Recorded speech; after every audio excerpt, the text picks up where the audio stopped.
Hey guys, Sword here, back again with another action figure review. Today we'll be taking a look at the DC Multiverse Collector's Edition. Still not 100% on that title, but I will tell you that good old Firestorm here feels like he's a little bit more worth that $30 price tag. This of course brought to us by the fine folks over at McFarlane Toys, and again, the Sinestro we looked at yesterday didn't really feel like a $30 figure, felt more like a $20 figure. Based off the accessory layout for this guy, he feels a little bit closer to that price point, but we're still going to talk about it. So, he comes with, in terms of accessories, a pair of karate chop hands, or flight hands I guess. He also comes with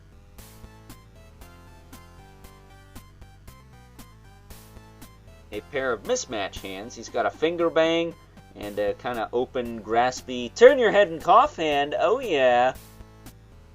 Or a booty grabbing hand there. Very aggressive grip hand, but doesn't look like it has arthritis, so that's a plus.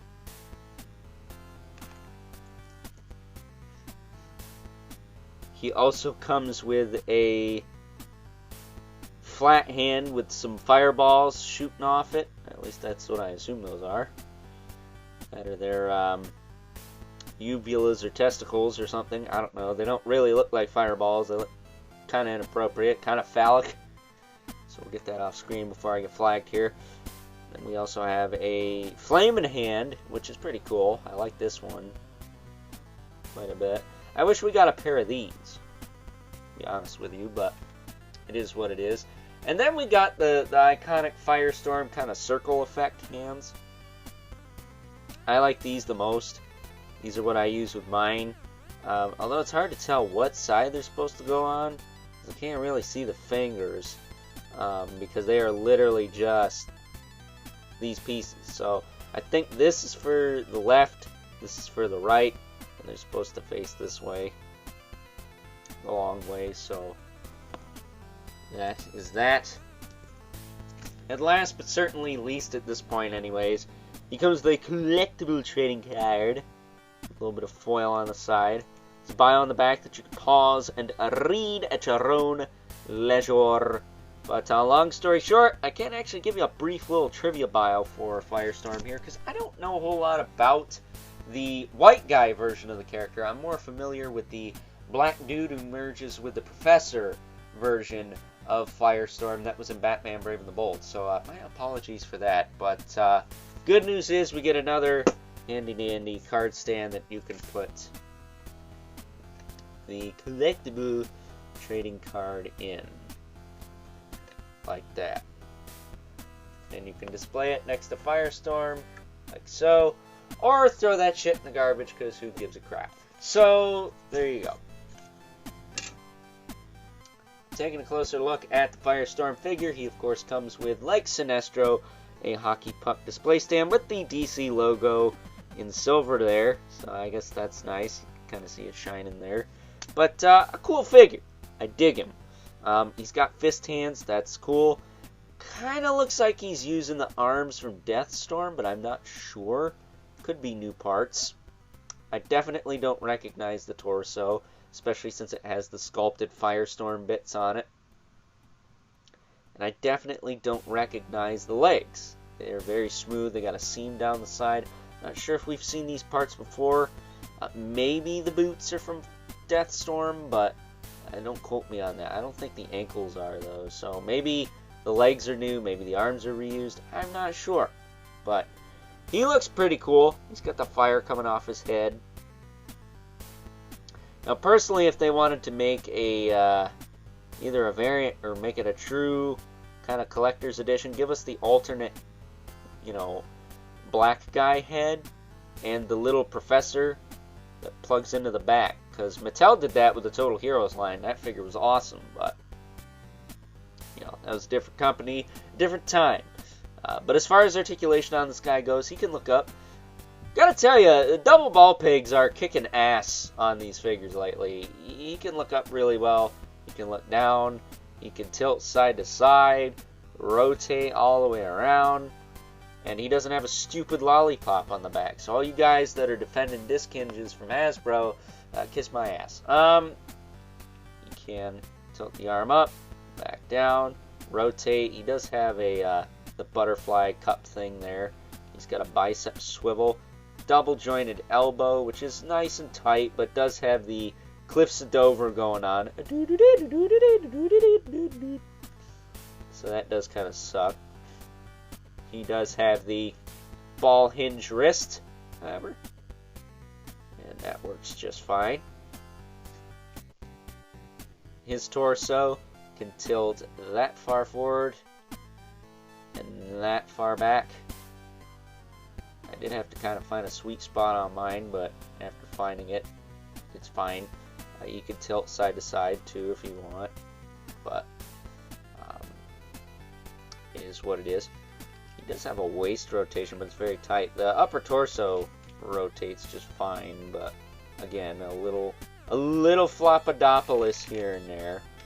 But once you find that sweet spot, it's fine. It doesn't get too loose, but I did kind of have to heat him and pop them back together. There we go. That's kind of better, but still not perfect. But you know, it's not terrible, I guess. But for 30 bucks, you know, could be tighter.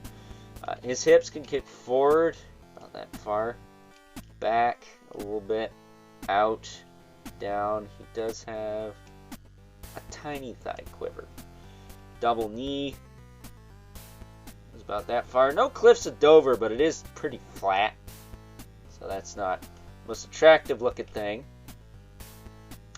He does have a swivel in the ankle with a hinge, a rocker, and the toe joint, which again, not too far back on the foot. So that's a plus. But not a perfect figure, but I do like it. I don't have a classic Firestorm outside of that Total Heroes one from Mattel, which if you want to see a horrendous Overlord Productions review according to the comments section anyways,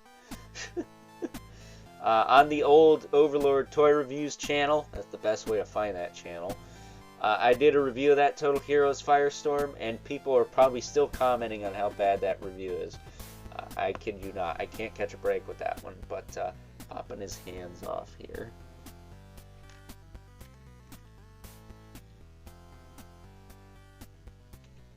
Which is pretty easy, for the most part, on this figure.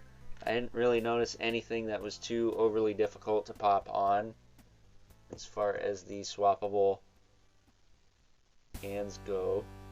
But I will say these flame effects, I do want to take him behind camera just so I can get some traction on those. There you go. There's one. Again, I'm not quite sure how these are supposed to sit on here, but that looks fine to me. I'll take the other one. Because at the end of the day, if I could pop these things on, ain't nobody got any excuses. So, because I'm not the strongest guy out there. But if I could pop these on, then anyone can, right? At least that's theory. But there. So there he is with his little flame effect thingies. That's probably how I'll display mine. He looks cool like that. And I dig the figure. Is it perfect? No. But is it a little better than Sinestro? Abso-freaking-lutely. He seems a little bit more worth the $30 price point, especially if he is a new sculpt. He seems like he could be a new sculpt, but yeah, man, I dig him. So if we could get him to stand up here and center him, we can move right along, take a look at some size comparisons. First up, and much like the Sinestro review I put up yesterday, here's Firestorm alongside the only other collector's edition figure I took a look at on the channel, Sinestro, speaking of the devil, and the next review that will be going up on the channel tomorrow, Hulk Man, because again, my DC Multiverse collection, for the most part, is either on display and in storage, and, well, I don't want to make a mess of my room to get them all out. So we're going to have to deal with what we got, but I guess something's better than nothing, right? So getting these two out of here. Especially Hawkman, he takes up like the whole freaking screen. We'll move Firestorm back in the middle here, or attempt to do so. We can bring in the Gruesome Twosome, Legion's Brother Mandibulas, and the infamous Living Spawn. This wouldn't be one of my reviews without him. And even with the Firestorm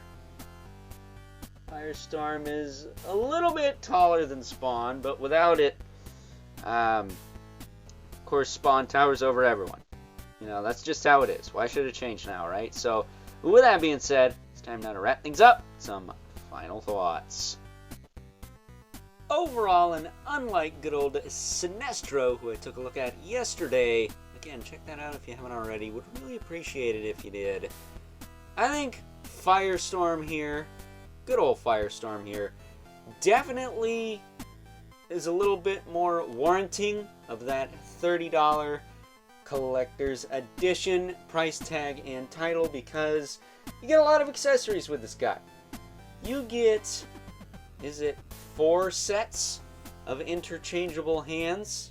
5 sets, isn't it? Yes, you get 5 sets of interchangeable hands and or effect hand pieces that make him seem a little bit more on the collector's edition side of things. Whereas Sinestro felt like a $20 figure, this guy feels a little bit closer to a $25 figure. I still think they need to ditch that piece of shit card stand, but I will tell you, compared to Sinestro, I'm a little bit happier with Firestorm here, and would recommend you pick him up if you haven't already. So, with that being said, I hope you guys enjoyed this review. Until next time, I'll catch you guys later.